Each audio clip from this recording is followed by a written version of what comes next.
Okay, we're on DAF Yud Aleph Amud Aleph, Rabbi Say, at the two dots, Bekesef, Beishamai Omrim Bedinar. We're now going to analyze the machlokes that is featured in the Mishnah between Beis Hillel and Beishamai as to what the minimal amount of kesef that you have to present to a woman in order for her to be mikudeshes.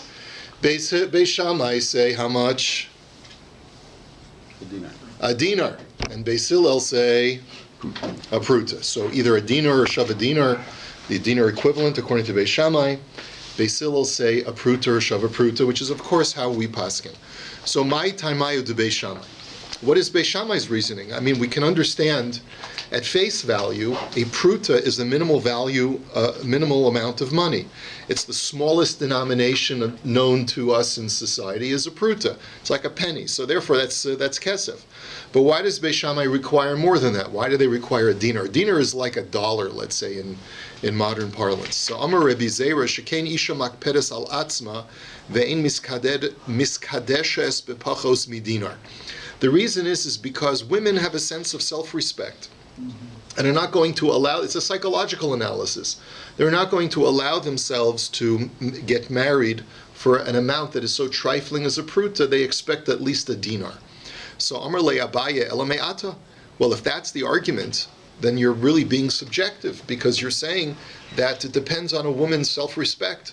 So Kigon Benase de Rebbe Yanai de Kaptana Nafshayu v'lo Makadshi b'pachos mitarkava de Dinri Hachanami de Ipashta Yad v'Kibla Chadzuza me'achar Hachanami de Lohave KIDDUSHIN. So he says, look, we know of a very aristocratic family, the family of Rebbe Yanai. The girls there were a bit, I don't know, call them snobs, or they were chaps. No, that's the Jewish American princesses. They were Jibbabasses, Jewish Babylonian princesses, right? So anyway, so they were up the upper crust of society. So are you going to tell me that because they're so aristocratic that you'd have to give them a three kavs worth of coins, like a chest of coins? You'd have to give them in order to marry them because they have so much self-respect. That's what they're used to. So it's a very subjective thing, is what the Gemara is asking. So Amar lei pashta yad v'kibul lo ka'amina ki ka'amina dekadsha b'lelia iname deshavya shaliach. There's a big machlokes here between Rashi and Tosfos exactly how to understand the Gemara's answer. We'll learn pashtus like Rashi. Rashi explains as follows. He says, no. Look, if a girl sticks out her hand and accepts the money, that's what I'm talking about. That's where I say that all women are equivalent. All women are equivalent is that no matter how low class or high class a young lady may be, every Jewish girl is expecting at least a dinar. And that's why Beis Shammai say you got to have a dinar. Now, if you want to marry a girl without her knowing how much you're going to send her, so then it becomes subjective. Then I would agree with you that if you want to marry one of Rabbi Yanai's daughters, you can't just send her a Cupid doll in the mail. You'd have to send her a chest full of dinars in order to be able to marry her, because otherwise you'd have to assume that she's not going to accept it for Kiddushin. Rav Yosef Omar, Taimayu de Beis Shammai K'de Rav Yehuda Omar Avasi. Now Rav Yosef gives an answer that it apparently seems that the Gemara is going to reject on Amud Beis. He says that the reason why Beis Shammai requires a dinar is because of Rav Asi's halacha. The Amar of Yehuda Amar Rav Asi, Kol Kesef HaAmar B'Torah Kesef Tzvi V'Shel Divreim Kesef Medina. Rav Asi made a statement, and Rav Yosef understands the statement as follows.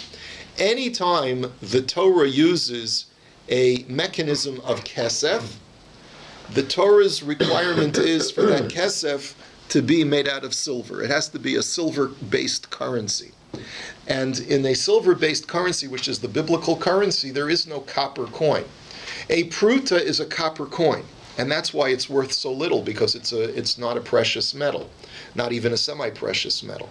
And it's for that reason that Beis Shammai say, since marriage is a biblical institution, the mechanism of kesef, it has to be based on a silver currency, and the smallest silver currency coin is a dinar, and that's the reason why. And Rav Asi made that statement. He said, "Kol kesef ha'amar b'Torah." anytime the Torah uses cash, it refers to kesef tzuri, it refers to the tzuri currency, which is a silver-based currency, and v'shel divreihem kesef medina. And when the rabbis talk about a mechanism of kesef being used, they're using what's called kesef medina, the cash of the land or of the currency that's currently in place. And as we'll see, based on the biblical standards versus the Babylonian standards of the time, that it's a 1-to-8 ratio. In other words, the value of the currency is only 1/8 of what it is in the biblical currency standard. The Gemara will clarify that shortly. Gufa Amar Rav Yehuda Amar Avasi Kol Kesef Amar B'Torah Kesef Tzuri V'Shel Divrem Kesef Medina. So let's analyze that teaching of Ravasi. Uchlalahu. You mean to tell me that this is a fast and steady rule, that any time the word kesef appears in the Torah, it refers to the minimal, a silver currency of a dinar? Is that what you're suggesting? V'harei taina d'chsiv ki yiteini shel re'ehu kesef o chelim lishmor utnan shavuos hadayanim hata'ana shtei kesef v'haudah shava pruta. There's a law in the Torah called moda b'miktsas hataina. The Torah imposes a shavua on a defendant who denies a claim. If I, the plaintiff, go over to someone in court and I say, you owe me $100, and the fellow denies it outright, that's called a kofer bakol, and the Torah does not impose a shavua. However, if I claim that you owe me $100 and the guy says, I owe you 50 cents, so then that's called moda b'miktsas hataina, that's called a partial admission to the claim. And there the Torah requires a person to take a shavua, to take an oath that he does not owe the remainder.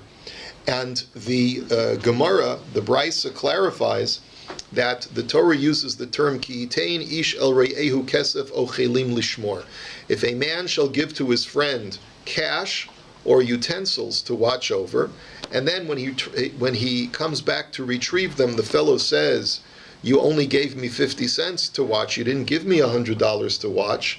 The Torah says, Shavuas Hashem tiyeh bein shneihem. There shall be a vow that the defendant has to take in order to defend his counterclaim. And the Mishnah teaches us that the minimal amount of claim that the plaintiff has to make against the defendant is that I gave you 2 dinars of kesef. So there the Torah only uses the word kesef. And if we're understanding Ravasi to mean that anytime the Torah uses the word kesef, it means the lowest denomination of a silver currency, why does the claim have to be 2 kesef? It should be 1 dinar of kesef, 1 silver coin. And that should be the minimal claim. So that's the Gemara's question at this point. If Ravasi's contention is accurate, then the deposit that the plaintiff left with the defendant should be only 1 dinar of kesef in order for this law to hold, not 2 dinars of kesef. So the Gemara answers, Hasam dumya de kelim. Ma kelim shnayim av kesef shnayim. Or ma kesef davar chashav av kelim davar chashav. The Gemara answers because if you look at the pasuk carefully, it says 2 examples, kesef o chelim, cash or utensils. Utensils is written in the plural, and from the fact that the Torah connects the 2, we argue as follows. Just like the word kelim is in the plural, so too kesef in that pasuk refers to a plurality of currency, and that's why the claim has to be a minimum of 2. And we also learn the reciprocal. We learn the laws of kelim from the word kesef, that just like kesef has a minimal value using the biblical currency standard, so too the kelim that are claimed against the defendant have to be kelim of minimal value. And like the Gemara over there speaks out, that if the claim is, I left you 2 needles to watch for me, and they have minimal value, then there can never be a shavua of moida b'miktsas in that kind of situation. So now the Gemara goes on to the next question. V'harei ma'aser d'chsiv itzarta kesef biyadcha.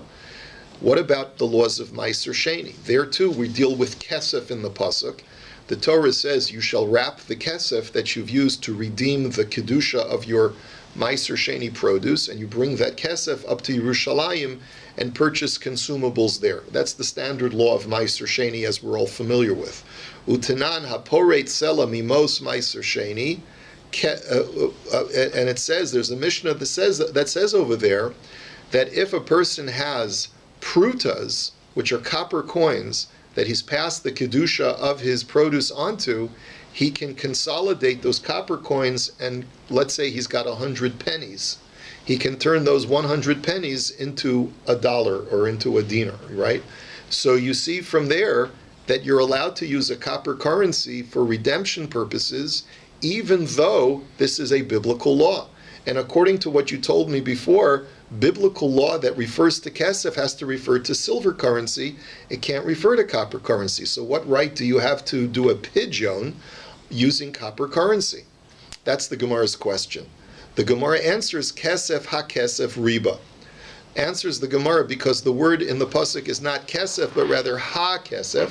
The extra letter hey tells you that even though normally biblical currency is silver, but the extra letter hey tells you that additional currency is also usable for pidyon, for redemption purposes. Frek the Gemara v'harei hektish tichsiv and osana kesef ikam lo. What about the pasuk by hektish? It says he shall give the kesef and it shall be established for him. V'amar Shmuel hektish shavim mana shechilalu al shava pruta mechulal. Didn't Shmuel teach that when you have a hektish that is worth $100 and you want to redeem the hektish and transfer its kedusha onto coinage, you can transfer it onto a shava pruta. In other words, when it comes to redeeming hektish, you don't have to take the cash value of the object that you're redeeming. You could redeem a very expensive object that's hektish onto coinage that is worth much less than the object itself. But the point is, the example that is chosen in the Mishnah is that you could use a copper pruta in order to do the pidyon. So there too, if pidyon for hektish is a biblical law, we should require you to use a silver coin, not a copper coin. So the Gemara answers, Hasam nami kesef kelef kesef yolef mi meiser. The answer is that just like by meiser sheni, because of the extra letter hey, we allow you to use copper coinage, so too, there's a connection between meiser sheni and hektish, and therefore by hektish too we allow you to use copper currency, but that's unique to the laws of meiser sheni and hektish. Now it's interesting because Rashi says the thing that connects meiser sheni and hektish is that they're both laws having to do with pidyon. They're both laws having to do with redemption. Another answer that Rashi gives is that so too by meiser sheni it says ha-kesef. It says the same ha-kesef, which refers to multiple types of currency, in referring to hektish as well.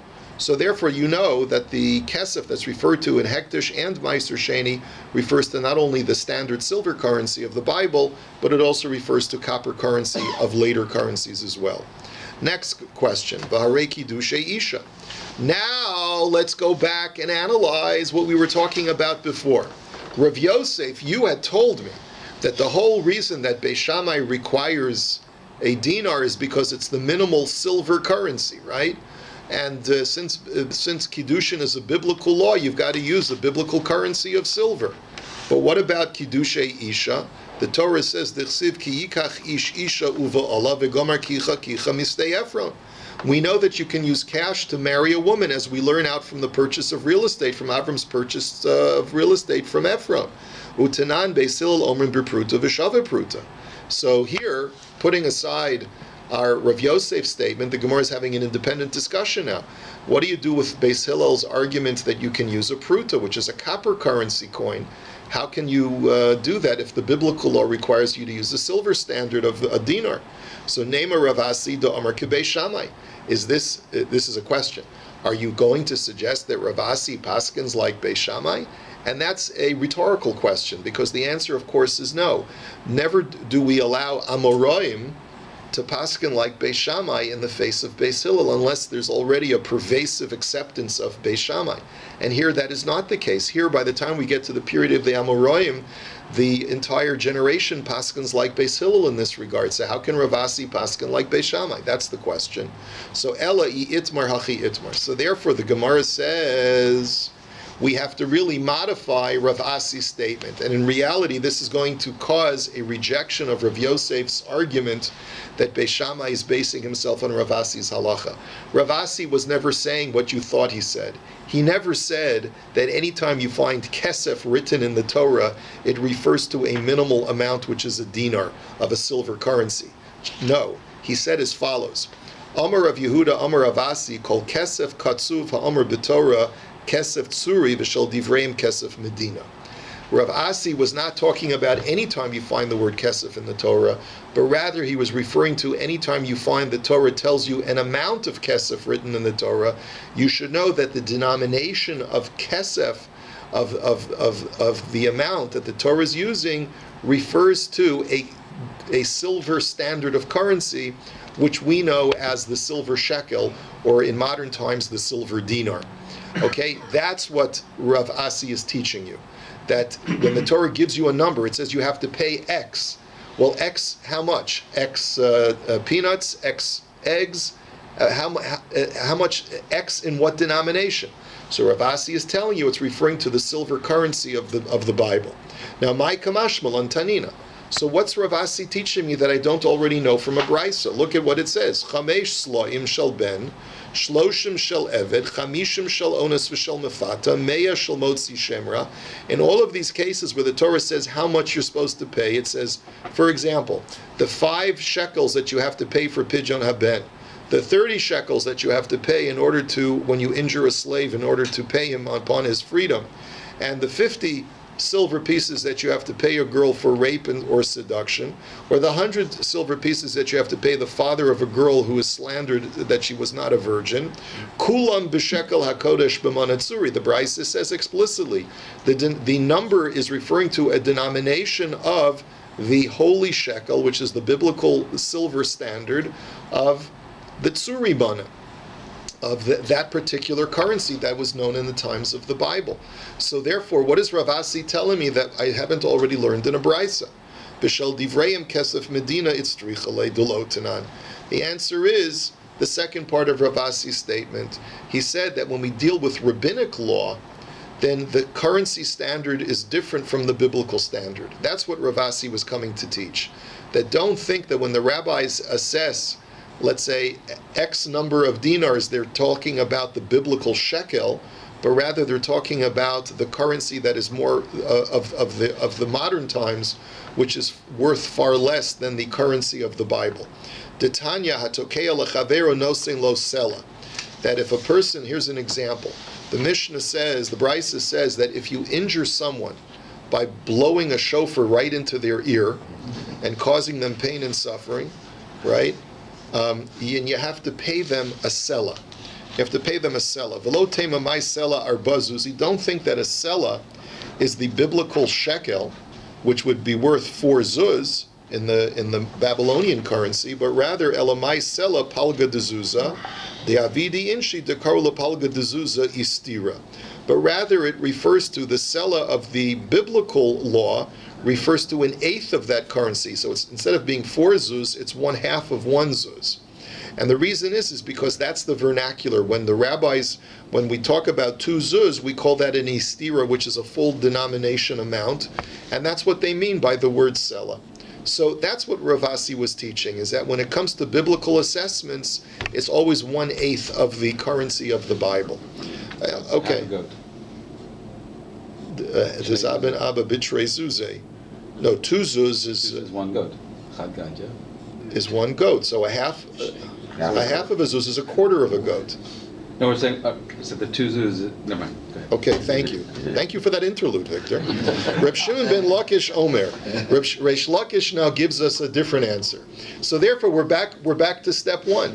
So originally, our whole question was, why does Beit Shammai require a dinar? So we had one answer, which has to do with psychological analysis of the Jewish woman, is that for her own self-dignity, she's not going to accept anything less than a dinar. We had a second answer from Rav Yosef, who said that we have to use a silver standard of currency. We rejected that because that's not what Rav Asi said. So now let's go now to a third answer from Reish Lakish. Reish Lakish says, Taimayu de Beit Shammai kidechizkiya. It's because of Chizkiya. Da Omar Chizkiya Omar Kra Vehefda. Now, this pasuk is referring to an Amaha Ivriya, a Jewish girl who is sold into servitude by her father when she's a minor. The Torah says that before she reaches the age of maturity, the master either has to marry her to his son, or liberate her, or she goes free. And there the Torah says that if he chooses not to marry her, and the term of marriage is yi'ud in that context of marrying an Amma Ha'ivriya, or he doesn't, or she has not yet been redeemed, meaning that she lives out, she lives through the term of her servitude, and the Torah uses the word vehefda, implying that the master has participated in some way in the redemption of this girl. Now, from that verbiage and from the construction of that verb, what you learn is malamed shemigraas mipijona viyotza, that the master has to, in some way, facilitate or participate in the redemption process. And therefore, anytime a servant, an Eved Ivri or an Amma Ha'ivriya, has worked a portion of their years, for example, if an Eved Ivri has to work 6 years, and they've worked only 1 year of the 6 years, and then they want to redeem themselves with cash, so the master has to deduct 1/6 of their purchase price and prorate the value of the sale because of time served. Okay, that's what the word vehefta teaches me, that you have to deduct from the original purchase price based on the amount already worked. And Iyamart, and therefore, what do we see over there? Iyamart bishlam diyav la dinar, hainu demagra va'azla ad pruta.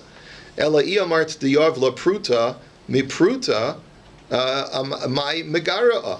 So we learned clearly in the case of Amma Ha'ivriya that there has to be a deductibility. There has to be the possibility to deduct money from her purchase price. Now, if the purchase price was only a pruta, and a girl works for a year and wants to deduct 1/6 from that original purchase price, how do you deduct from a pruta if the pruta is the minimal currency denomination? And therefore, ergo, that implies to us, therefore, that the Torah must be using a value of currency that is subject to deduction. And therefore, it's assumed that it's a dinar because you could always subtract from a dinar in order to prorate her redemption.